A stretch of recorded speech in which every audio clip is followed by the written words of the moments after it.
अगर इंडिया दुनिया की फास्टेस्ट ग्रोइंग इकोनॉमीज में से एक है, जीडीपी $4 ट्रिलियन क्रॉस कर चुकी है और हर साल नए बिलियनियर्स बन रहे हैं, तो फिर आखिर आम आदमी आज भी स्ट्रगल क्यों कर रहा है? आखिर क्या वजह है कि इतने पोटेंशियल और इतना रिसोर्सेज होने के बाद भी इंडिया को डेवलप कंट्री बनने में इतना टाइम लग रहा है? सबसे पहले एक बात समझना जरूरी है कि किसी भी देश की अमीरी उसकी जीडीपी से नहीं बल्कि आम नागरिक की income, quality of life, education और वहाँ की अपॉर्चुनिटी से मापी जाती है। इसलिए जब हम इंडिया की इकोनॉमी को देखते हैं तो पिक्चर उतनी सिंपल नहीं होती जितनी कि न्यूज की हेडलाइंस में दिखाई जाती है। कुछ समय पहले एलोन मस्क ने एक पॉडकास्ट में कहा था, जो सोसाइटीज जितनी रिलीजियस होती हैं वहाँ लोग अक्सर साइंस, इनोवेशन और क्रिटिकल थिंकिंग पर कम फोकस करते हैं। The less educated and the poorer, the higher the birth rate.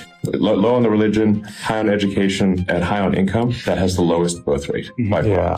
अब इस स्टेटमेंट से हर कोई अग्री नहीं करेगा, लेकिन इसमें एक इंपॉर्टेंट पॉइंट छुपा हुआ है। जब किसी भी सोसाइटी में logic, scientific thinking, skill development के बदले अंधविश्वास या फिर पुरानी सोच ज्यादा डोमिनेट करने लगे तो प्रोग्रेस की स्पीड नेचुरली स्लो हो जाती है। अपने इंडिया में भी काफी इंटेलिजेंट और टैलेंटेड लोग हैं, लेकिन आज भी कई जगहों पर एजुकेशन और साइंटिफिक अवेयरनेस से ज्यादा इंपॉर्टेंट सोशल बिलीफ्स को दी जाती है और इसका डायरेक्ट इंपैक्ट प्रोडक्टिविटी और इकोनॉमिक ग्रोथ पर पड़ता है। दूसरी बड़ी वजह है टैक्सेशन और पब्लिक सर्विस का मिसमैच। आज इंडिया में GST, income tax, excise duty, custom duty और कई इनडायरेक्ट टैक्सेस मिलकर लोगों की लाइफ पर एक बड़ा बर्डन डालते हैं। हर प्रोडक्ट खरीदते वक्त, फ्यूल भरवाते वक्त या फिर इनकम कमाते वक्त किसी ना किसी तरीके से टैक्स देना ही पड़ता है। लेकिन सवाल यह कि आखिर इतना टैक्स देने के बाद एक आम आदमी को मिलता क्या है? कई शहरों में साफ हवा आज भी एक लग्जरी बन चुकी है। पीने का पानी तक क्वालिटी कंसर्न से भरा हुआ है। सड़कों की कंडीशन इवन बड़ी सिटीज में तक खराब है। पब्लिक ट्रांसपोर्ट की हालत एकदम थर्ड क्लास है और कई जगहों पर एक्सेसिबल नहीं है। कहने को तो लगभग इंडिया की जीडीपी $4 ट्रिलियन है, लेकिन अगर पर कैपिटा इनकम देखा जाए तो वो सिर्फ 2.3 लाख रुपीज के आसपास है। वहीं अमेरिका की पर कैपिटा इनकम 70 लाख रुपए से भी ज्यादा है। वहाँ के लोग इंडिया से 32 गुना ज्यादा कमाते हैं, लेकिन टैक्स देने के बदले में उन लोग को सारी फैसिलिटीज मिलती हैं। इसका मतलब अपने इंडिया में इकोनॉमी बड़ी जरूर है, लेकिन उसका फायदा हर सिटीजन तक इक्वली नहीं पहुंच रहा।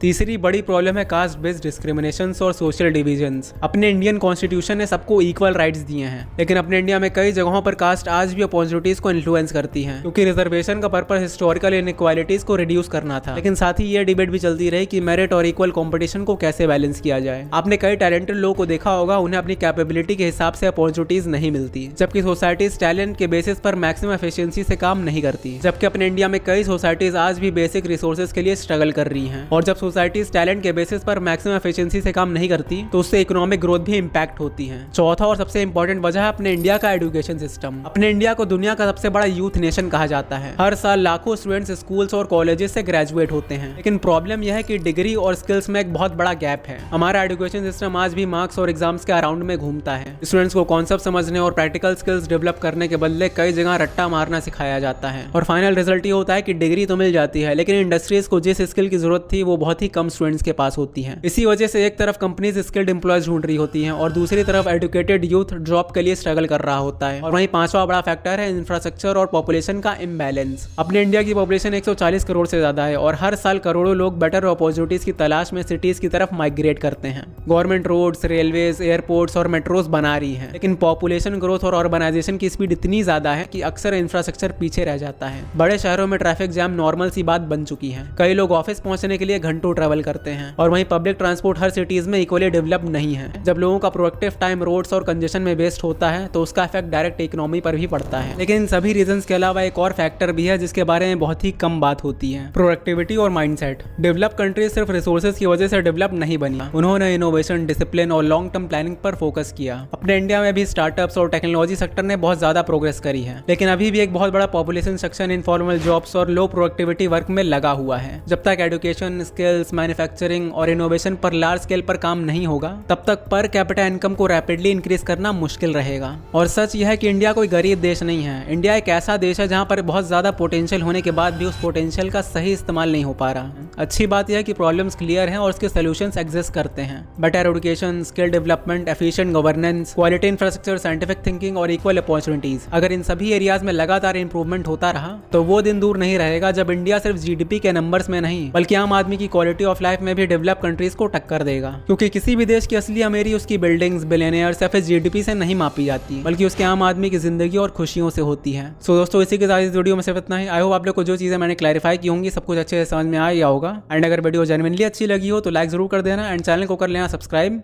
क्योंकि और ऐसे अच्छे कंटेंट में मैं काम कर रहा हूँ। सो इसी के साथ मिलते हैं किसी अगली वीडियो में। तब तक के लिए जय श्री कृष्ण।